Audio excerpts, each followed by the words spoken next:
కనబడతా ఉన్నాయి. ఇక నమస్తే తెలంగాణ విషయానికి వస్తే తూకంలో కోత అన్నదాతకు వేతన వార్త హైలైట్గా కనిపిస్తుంది. క్వింటాల్ ధాన్యంలో 5 కిలోల కోతరంట. తరుగు పేరిట రైతులు నిలుపు దోపిడీ. తీవ్రంగా నష్టపోతున్న అన్నదాతలు. ఒక కరీంనగర్ జిల్లాలోనే తరుగు పేరిట 9 కోట్ల విలువైనటువంటి వడ్లు హంఫట్ పట్టించుకొని అధికారులు, కన్నెత్తి చూడని పాలకులు, పలు చోట్ల రోడెక్కిన రైతులు, వెలువెలుతున్న నిరసనలు, ఒడ్లు కొనబోమంటున్న సెంటర్ల నిర్వాహకులు, మిల్లుల వద్ద వడ్ల లోడ్తో బారులు తీరిన వాహనాలు, అకాల వర్షానికి కేంద్రంలో తడిసిపోతున్న ధాన్యం. దుక్కి దున్నింది మొదలు పంట పండించేదాకా గొడ్డు కష్టం చేస్తున్న రైతుకు చివరికి ఆ పంటను అమ్ముకుందామన్న అరిగోస తప్పడం లేదు. ఓవైపు అనేక కొర్రీలతో సర్కార్ ధాన్యం కొనుగోలుతో తీవ్ర జాప్యం చేస్తుండగా, మరోవైపు తరుగు పేరిట ఆయా సెంటర్ల నిర్వాహకులు అన్నదాతలను నిలుపుదోపిడీ చేస్తున్నారు. క్వింటాల్కు 5 కిలోల వడ్లను తరుగు పేరిట కోత పెడుతున్నారు. ఇలా ఒక కరీంనగర్ జిల్లాలోనే ఇప్పటి వరకు 9 కోట్లకు పైగా విలువైన ధాన్యం తరుగు పేరిట మిల్లులకు చేరినట్టు తెలుస్తుండగా, ఇక రాష్ట్ర వ్యాప్తంగా పరిస్థితి ఎలా ఉన్నదో అర్థం చేసుకోవచ్చు. ఇక దొడ్డు వడ్లను కొనేందుకు కొనుగోలు కేంద్రాల నిర్వాహకులు నిరాకరిస్తుంటే, విధిలేక రైతులు వడ్ల బస్తాలను మిల్లుల వైపు తరలిస్తున్నారు. అక్కడ మిల్లర్లు ససేమేర్ అనడంతో ట్రాక్టర్లు, లారీలతో రోడ్లపైన బారులు తీరాల్సిన పరిస్థితులు నెలకొన్నాయి. మరోవైపు శనివారం సైతం కురిసిన అకాల వర్షానికి రాష్ట్ర వ్యాప్తంగా వివిధ జిల్లాలోని సెంటర్లో ధాన్యపు రాసులు తడిసి ముద్దయినాయి.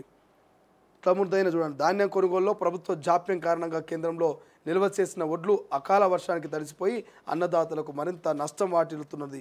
శనివారం కురిసిన వర్షానికి రంగారెడ్డి జిల్లా అమన్గల్ మార్కెట్ యార్డ్లో వరదలో కొట్టుకుపోతున్న ధాన్యం. సో నిజంగా చెప్పాలంటే ఇలా పత్రిక ఏదైనా వార్త ఏదైనా బాధాకరమైనటువంటి విషయం ఏంటంటే, ఇలా దేశవ్యాప్తంగా ఎవడా పేదోడు అంటే ఓన్లీ రైతు మాత్రమే. దేశవ్యాప్తంగా పేదోడు, అమాయకుడు రైతు. గట్టిగా గల్లా పట్టుకొని అడగలేనోడు రైతు, గట్టిగా ప్రశ్నించలేనోడు రైతు. కానీ దేశానికి బువ్వ పెట్టేది రైతు, అహర్నిశలు కష్టపడేది రైతు,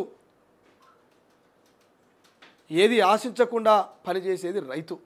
మరి అటువంటి రైతుని రాజకీయ నాయకులు పట్టించుకోవాలి కదా, ప్రజలు పట్టించుకోవాలి కదా. ఎవరు పట్టించుకోరు. ఏమనంటే మైకులు దొరికితే స్పీచ్లు ఇస్తారు, మైకులు దొరికితే ఉపన్యాసాలు ఇస్తారు. రైతే రాజు, రైతే దేశాన్ని వెనుముక. ఎక్కడి వెనుముక, ఎక్కడి రాజు? గత ప్రభుత్వంలో ఇదే పద్ధతి, ఈ ప్రభుత్వంలో ఇదే పద్ధతి. గత ప్రభుత్వంలో రోడ్లెక్కిన రైతులు, గత ప్రభుత్వంలో మరి మొలకెత్తిన విత్తనాలు కొనాలని డిమాండ్ చేశారు, గత ప్రభుత్వంలో కోతలు లేని కొనుగోలు కావాలని డిమాండ్ చేశారు. మరి ఈ ప్రభుత్వంలోనే ఏమైనా సొక్కమా అంటే ఈ ప్రభుత్వంలో కూడా అదే. మొత్తం రోడ్డు పొడుగు బారులు తీరినాయి ట్రాక్టర్లు. 6 కాలం కష్టపడి గొడ్డు కష్టం చేసి పండించినటువంటి పంటను అమ్ముకుందామంటే ఇక గంటల తరబడి ట్రాక్టర్ల క్యూ చూడండి. ఇక్కడ మరి మార్కెట్ యార్డ్లో ఆమన్గల్ అంటే ఈ షాద్ నగర్ పక్కన ఖర్తాల్ దగ్గర ఉన్నటువంటి ఆమన్గల్ మార్కెట్ యార్డ్లో మొత్తం కొట్టుకుపోతున్నాయంట. ఒకసారి చూడాలి, ఇవన్నీ కూడా మనం చూడాలి. ఎందుకంటే చాలామంది సింపుల్గా పొద్దున్న లేస్తే ఇంత బుక్కెడు పువ్వు తింటారు, మంచిగా పౌడర్ వేసుకొని ఇస్త్రీ చేసిన బట్టలు వేసుకొని ఆఫీస్కి పోయి వస్తారు. వాళ్ళకు రైతుల కష్టాలు తెలియవు, వాళ్ళకు రైతుల గోసలు తెలియవు. కొంతమంది ప్రభుత్వంలో మంచిగా ప్రభుత్వ ఉద్యోగం నౌకరీ కొట్టుకుంటారు, వాళ్ళు వచ్చినటువంటి బ్యాక్గ్రౌండ్ కూడా మర్చిపోతారు. వాళ్ళు రైతు కుటుంబం నుంచే వస్తారు, కానీ వాళ్ళ ఉద్యోగాలు వచ్చినాక ఆ రైతు కుటుంబాన్ని మర్చిపోతారు. కొంతమంది నాయకులు రైతు కుటుంబం నుంచి తయారవుతారు, కానీ వాళ్ళు నాయకులు అయినాక ఆ రైతు కుటుంబాన్ని రైతులు మర్చిపోతారు. సో దయచేసి రేవంత్ రెడ్డి గారు, మీరు ఒక రైతు కుటుంబం నుంచి వచ్చారు, ఒక మారుమూల గ్రామం నుంచి వచ్చారు, ఒక పాలమూరు బిడ్డ కాబట్టి కనీసం ఒకసారి ఇటువైపు చూడండి. ఇది మీ ఉమ్మడి పాలమూరు అమన్గల్ అంటే ఈ తడిసిన ధాన్యాన్ని కొనే ప్రయత్నం చేయండి, మొలకెత్తిన ధాన్యానికి రూపాయి కట్టించే ప్రయత్నం చేయండి. మరి తరుగు పేరిట 5 కిలోలు తరుగు తీస్తున్నట. ఇక మిల్లర్ల దోపిడీ అది చెప్పే వశం కాదు. మిల్లర్లు గతంలో దోపిడే, ఇప్పుడు దోపిడే, ఎప్పటికీ దోపిడే. కొంతమంది మిల్లర్లు నిజాయితీగా ఉండొచ్చు, కానీ అందులో ఇంకొంతమంది అయితే అత్యంత దారుణంగా రైతుల దగ్గర దోపిడీ చేస్తూ ఉన్నారు. సో ఇవాళ కొనుగోలు సెంటర్ల దగ్గర క్యూ లైను, కొనుగోలు సెంటర్ దగ్గర మరి ఎండబెట్టుకుందామంటే అకాల వర్షాలకు అన్నదాత అరిగోస. సో ఒక్కసారి ఈ వ్యవసాయ కమిషన్ కూడా అటువైపుగా కొనుగోలు సెంటర్ల వైపుగా పోవాలి. సో మేము డిమాండ్ చేస్తూ ఉన్నాము, ఖచ్చితంగా రిక్వెస్ట్ చేస్తూ ఉన్నాము. వ్యవసాయ కమిషన్ ఒకసారి అటు పోవాలి, వ్యవసాయ కమిషన్ మెంబర్లు అటు పోయి మరి దీని మీద ఒకసారి ఆలోచన చేసేటువంటి ప్రయత్నం చేయాలి, దీని మీద మరి యాక్షన్ తీసుకునేటువంటి ప్రయత్నం చేయాలని చెప్పేసి మేము డిమాండ్ చేస్తూ ఉన్నాం. మనం పోల్ కూడా పెట్టినాం, మరి తెలంగాణ ప్రజల్ని అడిగినాం. మనం ఏదో సొంతంగా చెప్తున్న ముచ్చట కాదు, తెలంగాణలో ఉన్నటువంటి రైతులను అడిగినాం. వడ్ల కొనుగోలులో రైతులకు క్వింటాల్కు 5 కిలోల కోత జరుగుతున్నట్టు మరి పత్రికలో వచ్చినటువంటి అంశం కరెక్టా కాదా అని ఒక పోల్ పెడితే 75% మంది చెప్తున్నారు ఆ ముచ్చట కరెక్ట్ అని. ఒక్కరు కాదు, ఇద్దరు కాదు, ఎల్లయ్య కాదు, మల్లయ్య కాదు, పుల్లయ్య కాదు, 75 మంది చెప్తున్నారు. 75 మంది, 100కు 75 మంది, 100కు 75 మంది మరి 5 కిలోల కోత చేస్తున్నారు. ఒకటి కాదు, రెండు కాదు, 5 కేజీల కోత చేస్తున్నారని 100కు 75% మంది చెప్తున్నారు. 100కు 75% మంది చెప్తున్నారు. కాబట్టి ప్రభుత్వం ఒకసారి పట్టించుకోవాలి. ప్రభుత్వం దయచేసి పట్టించుకోవాలి. మొత్తం తెలంగాణలో జరుగుతున్నది ఇదంతా కూడా. ఎక్స్ట్రా 1 క్వింటాల్ కూడా కట్ చేశారట. ఎక్కడ కట్ చేస్తున్నారో ఏం చేస్తున్నారో కానీ మరి ఇప్పటికైనా రేవంత్ సర్కార్ కొంత యాక్షన్ తీసుకోవాలి. దయచేసి రిక్వెస్ట్ చేస్తూ ఉన్నాం రైతుల తరపు నుంచి, తెలంగాణ ప్రజల నుంచి రిక్వెస్ట్ చేస్తున్నాం. ప్రజలు అరిగోసపడతా ఉన్నారు, రైతులను అరిగోసలు పడతా ఉన్నారు. ఇంకా రైతు భరోసా కూడా మీరు పూర్తి స్థాయిలో అమలు చేయలేదు. రుణమాఫీ ఇంకా తాత్కాలికంగానే ఉన్నది, ఇంకా 90% అంటే ఇంకో 10% మిగిలే ఉన్నది. సో మరి రైతులకు మీరు ఇదన్నా బాధ్యతగా మీరు కొనాలి, కొనకపోతే వాళ్ళు ఇబ్బందులు పడతారు. సో రైతులు ఏం చేయలేనటువంటి పరిస్థితి.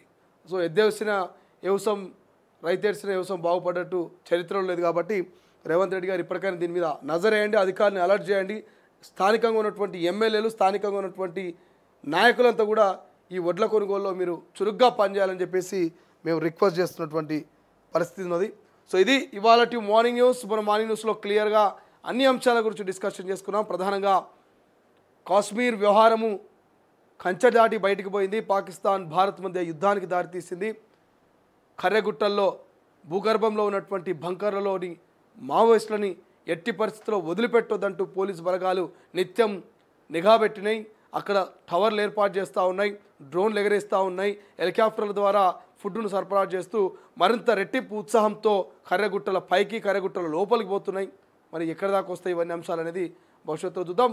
బట్ ఏదేమైనా ప్రజల పక్షాన తొలి వెలుగు ఉంటుంది, ప్రజల వెనుక తొలి వెలుగు ఉంటుంది, ప్రజాహితంగా ప్రభుత్వాన్ని ప్రశ్నిస్తుంది తొలి వెలుగు. కాబట్టి ఏ సమస్య ఉన్నా మా దృష్టికి తీసుకురండి, మా సమస్యగా మీ సమస్యను ప్రభుత్వం దృష్టికి తీసుకెళ్తాం.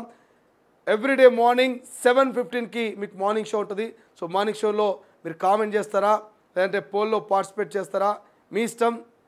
అవసరమైతే ఒక నెంబర్ కూడా పెడతాం, ఆ నెంబర్కి కాల్ చేసి మీ సమస్యల గురించి చెప్పొచ్చు. సో రేపు ప్లాన్ చేసే ప్రయత్నం చేద్దాం. ఒక నెంబర్ పెడతాం ఖచ్చితంగా. వడ్ల కొనుగోలులో నిజంగానే 5 కిలోల కోత జరుగుతుందా జరుగుతలేదు అనేది తెలంగాణ రైతుల నుంచి మనం ఫీడ్బ్యాక్ తీసుకునే ప్రయత్నం చేద్దాం. రేపు మీకు ఒక మార్నింగ్ న్యూస్లో ఒక నెంబర్ ఇస్తాను, ఆ నెంబర్కి కాల్ చేసే ప్రయత్నం చేయండి. నిజంగానే మీ కొనుగోలు సెంటర్లో కనుక 5 కిలోల కోత కనుక ఉంటే మీరు కాల్ చేసి నిర్భయంగా నిజంగానే కోత జరిగితే మీరు చెప్పండి. సంబంధిత ఎమ్మెల్యే గారితో మాట్లాడే ప్రయత్నం చేద్దాం.